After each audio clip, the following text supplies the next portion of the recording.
Number one that I think would solve a lot of problems would be stop making education political. In the Oh, last 10 yes. years, education has become a political football, and that's probably the biggest detriment. But number two is reading. Get Mm. kids reading at home with their parents. Get a extra, 700 reading teachers, volunteers, schools all over the place, just helping kids learn to read.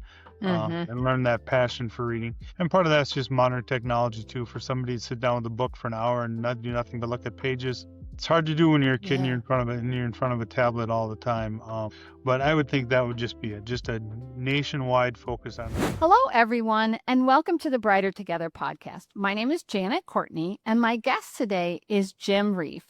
Jim is the superintendent at New Auburn School District in New Auburn, Wisconsin, but only for about 2 more weeks. Jim is then going to be transitioning to the superintendent on July 1st of Prescott School District.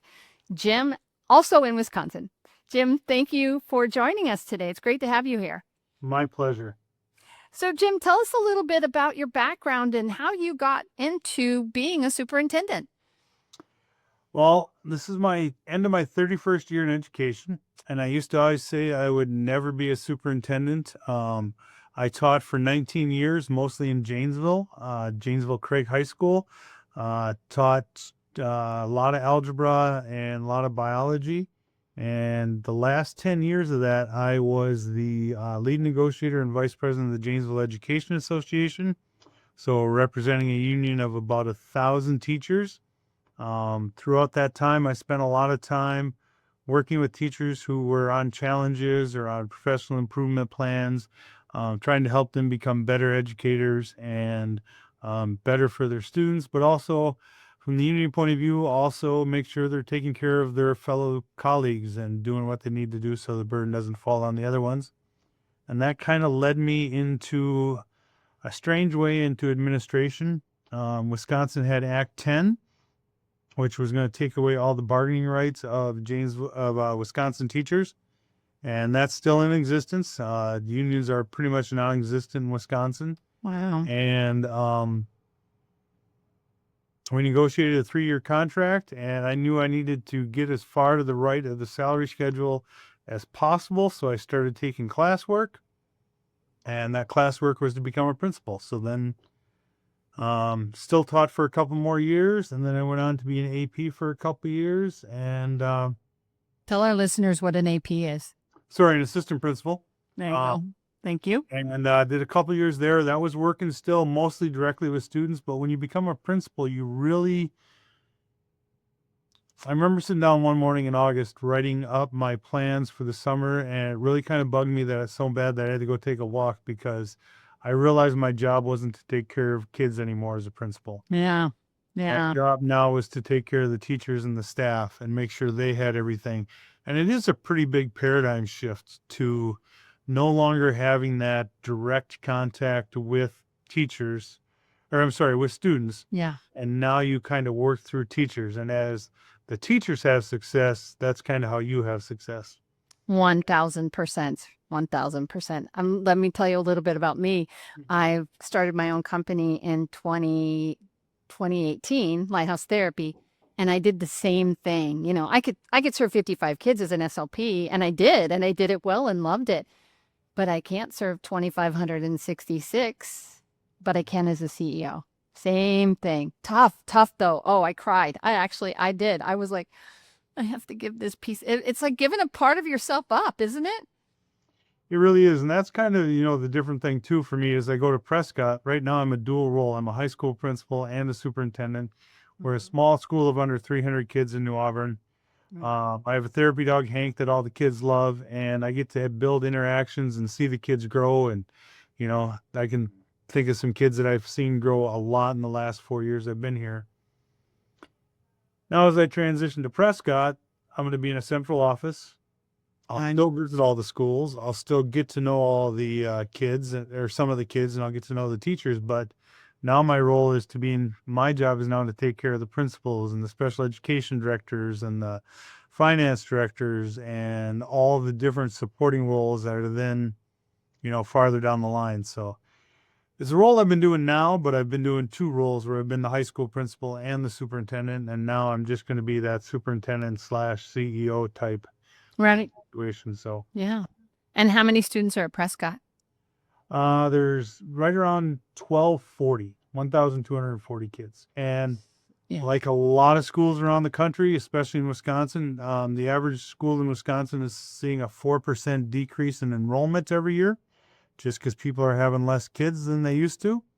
And the way the funding system works in Wisconsin, if you have declining enrollment, that is a big challenge. Our funding system has been kind of mired in 1995 when they redid everything. And since then, basically they capped your per pupil aid at whatever you're spending in 1994. Oh my. So there are some districts in Wisconsin, like some of there's a school district called Bayfield up on Lake Superior, that year they were just doing a whole bunch of buildings. So they've been getting over $20,000 a student in state aid since 1995. Prescott gets 11,400, and there's about 40% of the schools that get even less than that, that are right around that 11,000 mark. And other districts are getting 20,000 because that was what was set in place in 1995. And then And that's 30 years ago. That's 30 years ago. years ago. And then 2008, they decoupled the increase in aid from inflation. Oh no. The aid that we've gotten between 2008 and now is $3,300 less per student. So New Auburn just got done going to an operating referendum for $750,000 a year for 5 years. If we had just kept up with inflation, we would have had an extra $960,000 and we wouldn't have had to have gone to referendum. So that's the big push in Wisconsin now is, you know, how many schools are going to referendum. Now, referendum means that you're going to the taxpayers and asking for money, correct? Kind of like a bond. And it's not to build buildings. No, It's right. just to keep up with inflation, keep paying the lights, keep paying the teachers. Yeah. And I'm hoping, praying, was it successful? It was successful. So New Auburn's good for another 5 years. Then they'll probably have to go to another one unless they fix the state aid formula, but they haven't fixed it in 30 years. Wow. And so Prescott's been really successful as well, passing referendums. But the challenge with Prescott is it's right where the St. Croix River meets the Mississippi River on the Minnesota border. And Minnesota has a much different funding mechanism. In the last 30 years, Wisconsin's gone from in the top 10 in spending per students down to in around 25 amount spent per students. On the same token, the tax rates in Wisconsin have gone from very high to very low. So the way that our legislature is lowering people's property taxes is they're stealing from public education. Yeah. Yeah. And Minnesota doesn't have that challenge. So one of the things I'm looking forward to, it's going to be a good challenge in Prescott, is figuring out how we do all the soft things for teachers. How do we make sure we treat them like humans? How we treat them with respect? Right. How we make sure they have a good working environment, good mental health? How we let them know that we're all part of a family and we're going to take care of each other. Because we got to do all that stuff because all they have to do is go across the Mississippi River on the bridge and they can make $8,000 to $10,000 more for doing the same job. Yeah, and it's right there. It's right there. And it's not so hard to get a teaching degree in another state or a teaching certificate if you already have one. I mean, with some cross licensing, but we cross license people all the time. At one point in my career as a teletherapist, I had 13 licenses. 13, yeah. They're trying to do a compact, like they did with nurses. There's an interstate compact for speech pathologists. And since I started this company in 2018, I wrote a blog up it and said, oh, maybe 2019 they'll get it. It's 2025 and it's still not. They've passed them, but it's still, it's one of those things where it's like, yeah, that'd be super helpful if they ever get it going. I don't know how many states it is, but Wisconsin does have reciprocity with Yeah. a few states. So it's, Yeah, it's not the reciprocity that's the problem. It's you still have to go through as a speech pathologist. Some states take 8 weeks to 12 weeks to 16 weeks to get a license. And when you've got a school that comes to you and says, we don't have enough therapists and we're desperate right now, okay, well, we either try to find a therapist that's licensed in that state already, which if they're coming to us, it might be a challenge. And therapists they are a loyal bunch once school starts. We can hire them right now, absolutely right now. And I'll tell you that right now, if you're a school that needs a speech therapist, hire a contract company now, even if you don't use them. And Lighthouse is one where we don't, if something changes, we never charge a school. And I'm not trying to sell right now, but I'm just telling you, they move at semester or at year, and mostly they move at year. And if the only reason they're going to move mid-semester is if they're really, really unhappy, or they haven't been in the schools, because we take care of our kids. That's what we do, just like what you're talking about. yeah. So it's hard if you don't get them at the beginning of the year, and a school comes and they're desperate. We have to cross license, and then you're dealing with how long is it going to take to get that cross license. So same thing. Same struggles. Yep. Same struggles. Just different locations, same struggles. So, but anyway, yeah. So what are some of the things that you're looking forward to with this new move to Prescott? Prescott has a very, very strong group of principals. They are, again, one of the lowest funded districts in the area, yet they're in the top 10% in the state of Wisconsin. Top school in almost all academic areas in the middle border conference, which is our athletic conference. I think a lot of that comes down to the principals and the department heads, the whole admin team. I say principals, but that includes the sped director, Right. and everything else like that, food service director and the whole bit. It's a very solid team. I'm replacing a guy who's been there for 10 years and has done a great job. I love that they really encourage the arts as much as they encourage athletics, and they have a great athletic teams. They've won numerous state titles in the last couple of years: softball, golf, quite a few state athletes in track and field and other things. But they have an incredible arts program, musically, as well as the theater and stuff like that. And those give kids a place to belong. Yeah. And I think that is so, so important. It also gives them a place to belong where they can't be holding a cell phone. You can't be playing first clarinet and have a cell phone in your hand. You can't be playing shortstop or wide receiver or point guard and have a cell phone in your hand. Yeah. And it really builds some of those real life skills. And so, but just a great program and a very supportive community.